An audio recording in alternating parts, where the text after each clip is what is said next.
Hello students, welcome back to your science class. So student, in the previous class we had completed with the chapter that is the chemical effect of electric current. In the previous class student, in the previous chapter we have seen that how the electric current is responsible for showing the different chemical effect and how the process of the electrolysis take place, what are electrolyte, what are non-electrolyte. The electrolysis process, there are two applications also, which will include the electrolytic cell and electrorefining. Talking about the electrolytic cell, where electrolyte is used and two electrodes are there which is connected to a battery and a switch. When the current flows through it, the electrolyte and the electrodes, it get the ions, chemicals which is present in it, it will break down into ions, and these ions will be transferred from one electrode to the other electrode. And in case of electrorefining, we used to do the purification, and for purification we add one of the pure metal and other is the impure, and when electricity passes through it, the impurities can be removed easily.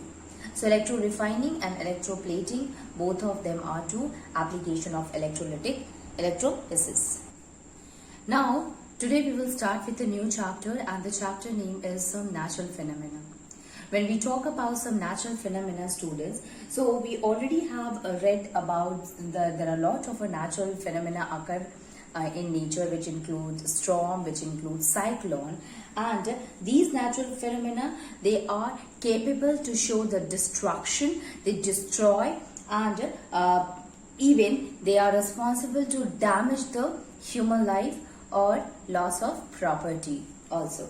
Okay, so we can say that the natural phenomena includes a lot of phenomena which causes the destruction. Now, the two major phenomena that we will going to study in this chapter is, the first one is lightning and the second one is earthquake. This is what? This is also a natural phenomena. You know that it occurs in nature. Yes, there are some of the reasons of the lightning and the earthquake. We are going to reveal what are the reasons, what are the causes, what are the effects, as well as how we can reduce or minimize the effect also. So starting with the first one, see, when we talk about the lightning, so before we go and try to understand, let us try to understand that how the lightning is produced. Generally, lightning is related to what? It is related to spark. So, spark, it means it is actually produced due to the electric charges. Due to electric charges. So, we often have seen, see, in case of a woolen clothes, if you take a woolen cloth or a polyester cloth, when you rub it, what happens? It will produce a spark through it. Okay, so we can say here that, and this spark, even it can be seen when the two wires are there, or when the wires, they become loose, and that time also we can see this the sparking of the light. So why does the sparking occur? It occurs because of the charges only. Earlier, it was thought that the sparking, the lightning which occur in nature, the people, they used to think it is because of the anger of the god, which we can see in the nature. But later on, it was a Greek philosopher, Benjamin Franklin. He saw that no, this happens with the woolen clothes. So he had seen that when a piece of amber is what? It's a kind of a resin. Okay, so when a piece of amber, they rub each other, there is a production of a spark, and with the help of this, he came to a conclusion that no, the lightning process also occur because of the spark produced between them, and the spark, yes, it is produced because of the friction, because of the rubbing also. Okay, so the spark, when the amber is rubbed with fur, then what happened? There is the formation of the spark occur. Now, not only this, there are a lot of other things like small pieces of a paper, dry leaves also. You have heard about forest fire. So, how the forest fire occur? So, dry leaves, they used to rub each other, due to which the formation of the spark occur, and finally this will cause into a forest fire. Okay, or dry grass also. See, if we talk about the the charges which is related to the spark. Basically it is produced when the two objects they rub each other. Now if we talking about the charges are also of two different types.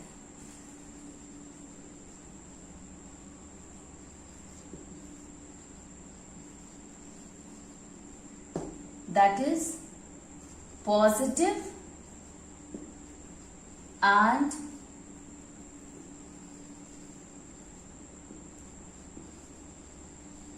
negative charge. Positive charge and negative charge, there are two type of charges are also there. Now if we see every matter is made up of a very small unit which we call as an atom. When you look at the structure of the atom, students, you will find that atom consisting of both positively charged particle as well as the negatively charged particle. So all the substances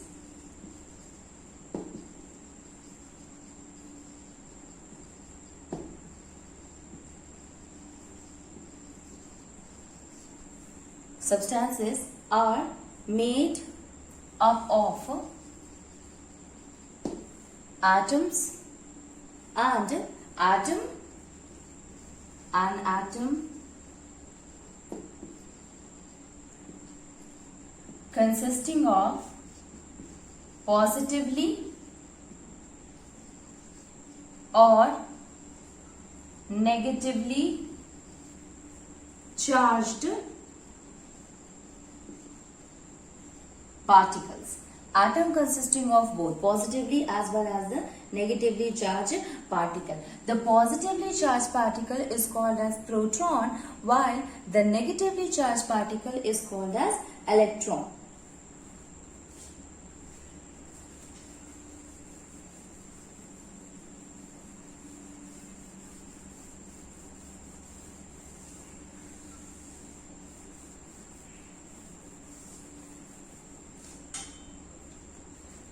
So the positively charged particle is called as protons. The negatively charged particles are called as electrons. So atom is electrically neutral. Why? Because the number of proton is equals to number of electron. Number of positive charge particle is equals to the number of negative charge particle. Here, let me add few things. When you look at the structure of the atom, students, atoms are what? You will find that suppose this is the middle portion, which is what consisting of lot of different atoms are here, and this is what this will help in giving it a positive charge. And around this there is an orbit. Different orbits are there. It does not mean only one single, but a lot of different orbits are there where the electrons they use to revolve. This is what? This is the electrons.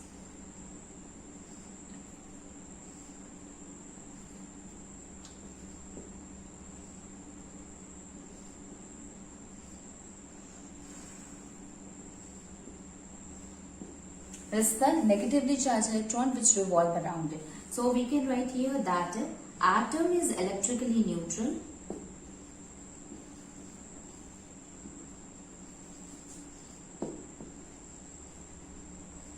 since the positively charged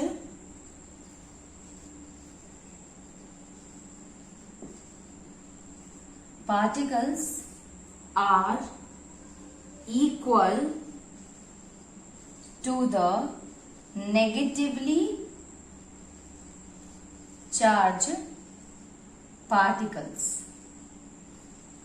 to the negatively charged particle.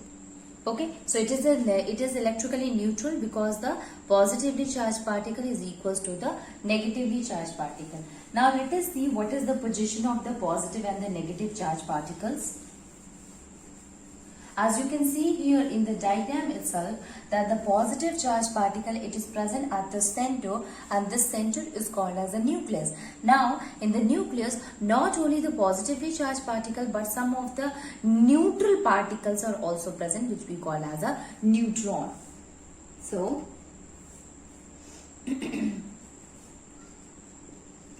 the positively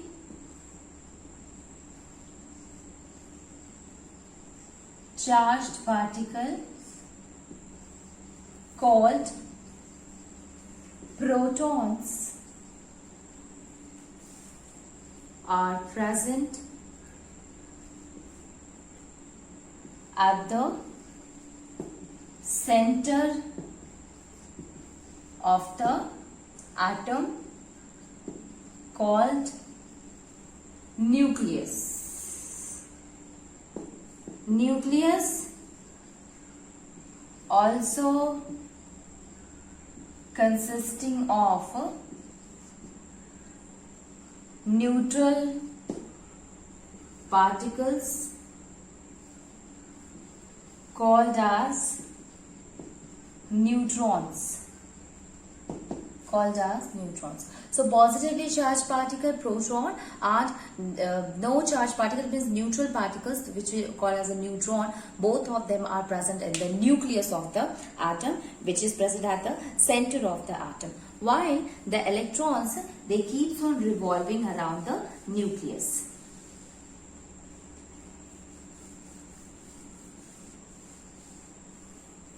While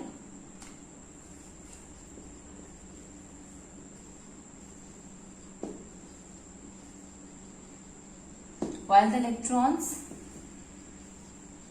keeps on revolving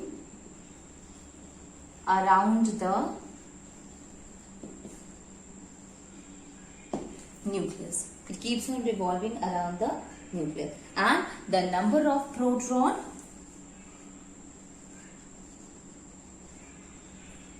is equals to number of electrons. So it is because of this that the positively charged particle is equals to negatively charged particle, due to which the atom is electrically neutral. Now what happened when the two objects are rubbed together? When the two objects are rubbed together, so some of the electron from the atom may get transfer from the one object to that of the other object, and due to which the one object through which the electron has moved, it loses electron, the other one gains electron, and there will be disbalance, or there will be the production of the charge on it.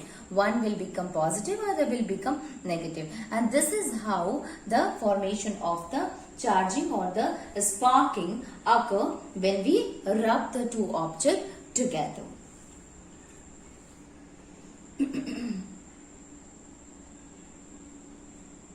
So we can understand it with the help of a glass rod.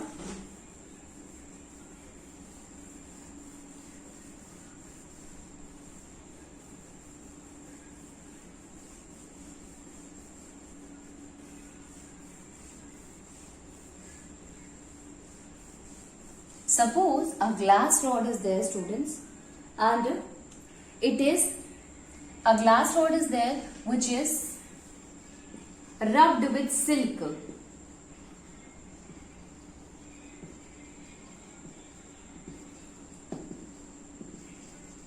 When it is rubbed with silk, so glass rod, when it is rubbed with the silk, what happens? There is a production of the positive charge on it. Okay, while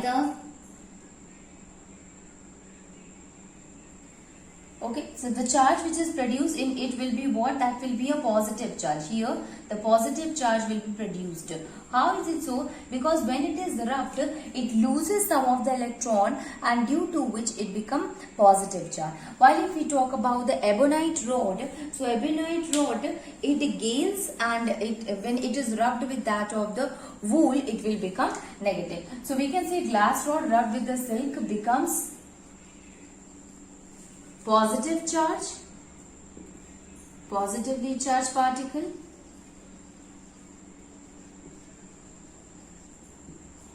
while with ebonite rod rubbed with the wool is said to be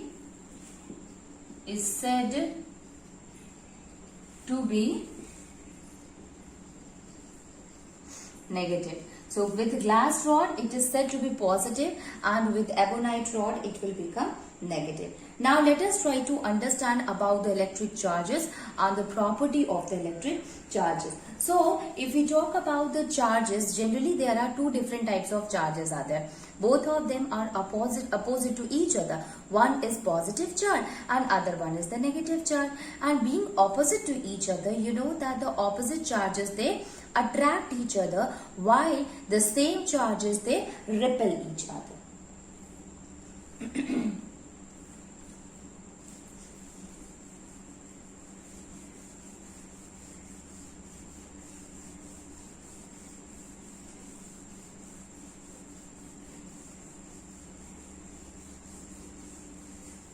So here, charges, properties.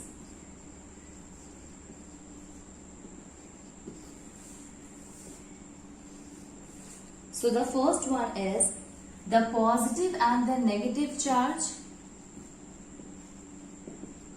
The positive and the negative charge are opposite, and the negative charge are opposite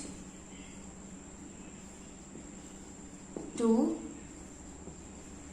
each other. They are opposite to each other. So we are knowing about it, that is like charges repel each other, while unlike charges attracts each other. Like charges, they repel each other, while the unlike charges, they attract each other. So we can say here that a positive charge repels the positive charge, the other positive charge, while attracts negative charge.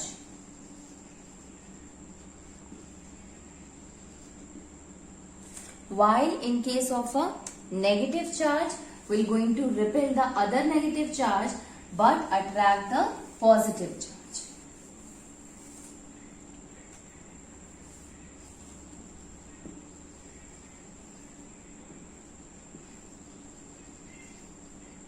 The negative charges repel the another negative charge object. Negative charge but attracts the positive charge. Positive charge. So the negative repel each other but attract the positive, and the positive they repel each other and attracts the negative. So we can say here that the like charges, they repel each other, but unlike charges, they attract each other. Now talking about the charges also, there are mainly three different types or different method of charging an object. So charging can be done by rubbing, charging can be done by conduction, charging can be done by induction also. So let us start and try to understand the charging by rubbing, then conduction, and then we will see the charging by induction also.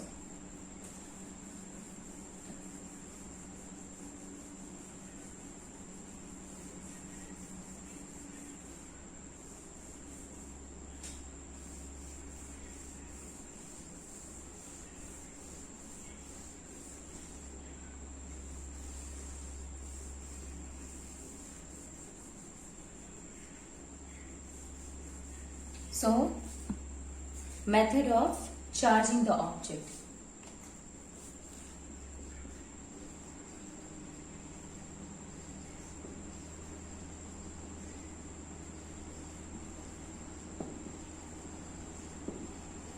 So first of all, we will start with the first one, that is charging by rubbing.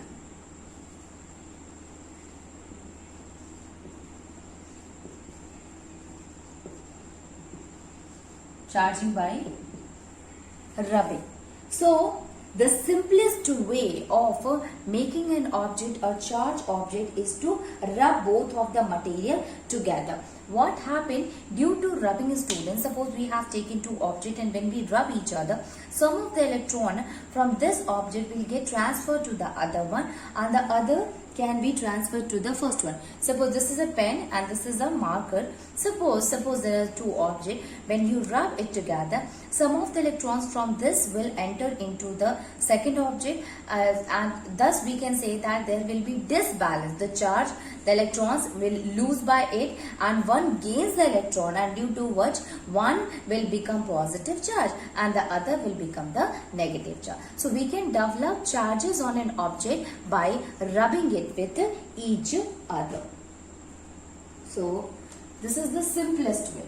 Okay, so we can write here the simplest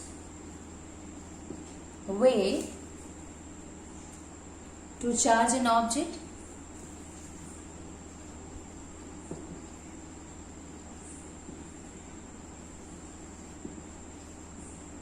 is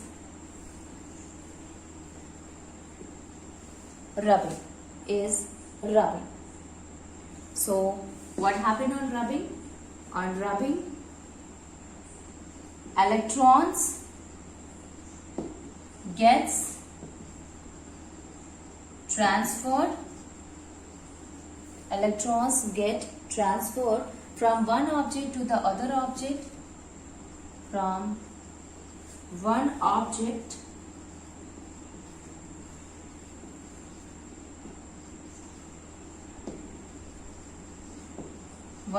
to the other object due to friction.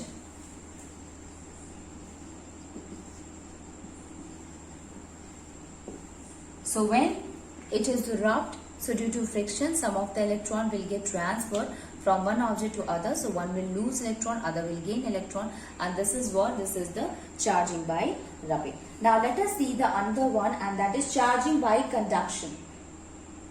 So charging by conduction is what, student, in which when an object, an uncharged object, is kept in a contact, or when it is in contact with the charged object, so the charges start flowing from the charged body to the uncharged body, and due to this conduction, what happened, that we called as a charging by conduction. So first of all, it was by charging by rubbing, and now let us see the charging by conduction.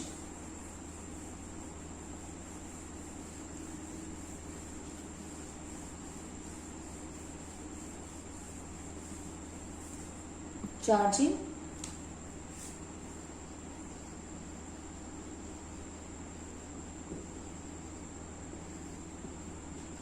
so here charging by conduction, it is a method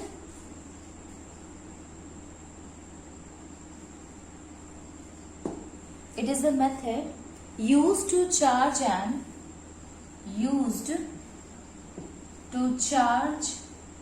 an uncharged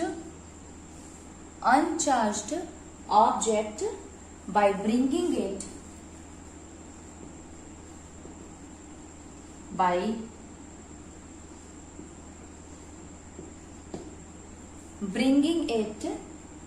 in contact with the charged object. In contact with the charge object. There are a lot of examples, like a positively charged glass rod, when it is touched with the metal object, the metal object will also acquire the positive charge. So suppose a positively charged metal rod is kept in contact with the uncharged material, like a uncharged metal object.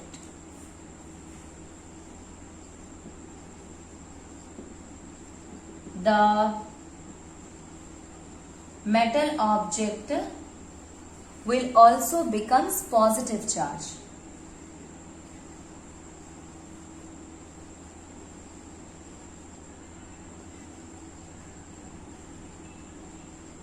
So how does it happen? It happens because of the conduction of the charges from the charged particle to that of the uncharged object. This we are going to study in detail when we will start studying that of electroscope. Then also the charged particle help in the making an uncharged particle as a charged one. Now the next one is charging by induction. So we have understood the charging by rubbing, charging by conduction, and now let us see the charging by induction.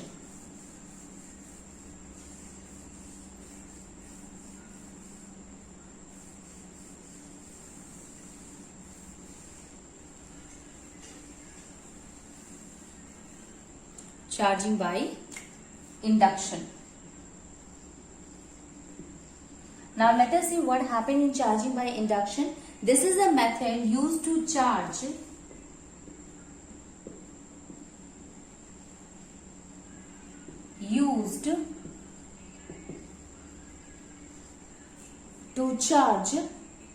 an uncharged object,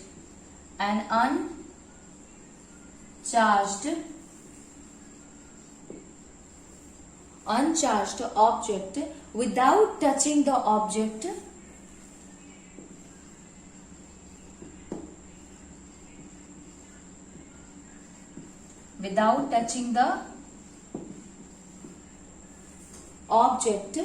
with any other charged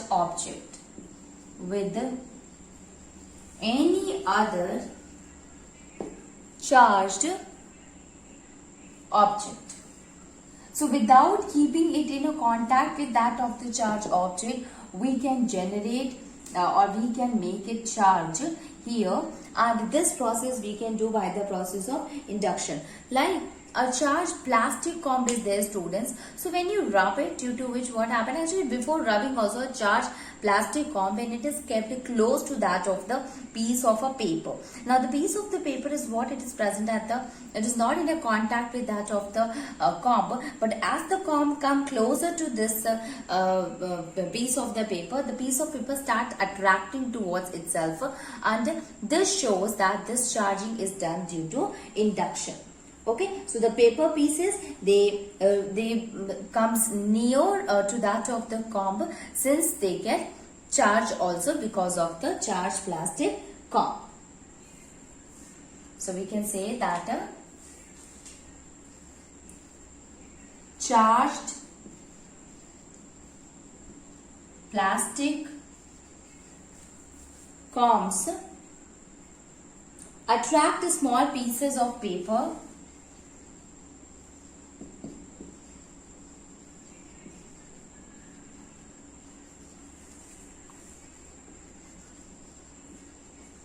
when brought near to it. Okay, near to it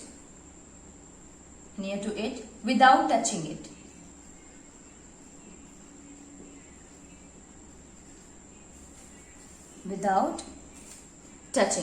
So we can say here that the charged particle, it attracts the small pieces of the paper when brought near to it. It means near to the comb. So what happened, the piece of the paper starts sticking to the surface of the plastic comb, and this particle, this charge is due to the induction. So a charged particle which is produced because of contact is conduction, but without inner contact or non-contact, the charged object will be charging by induction.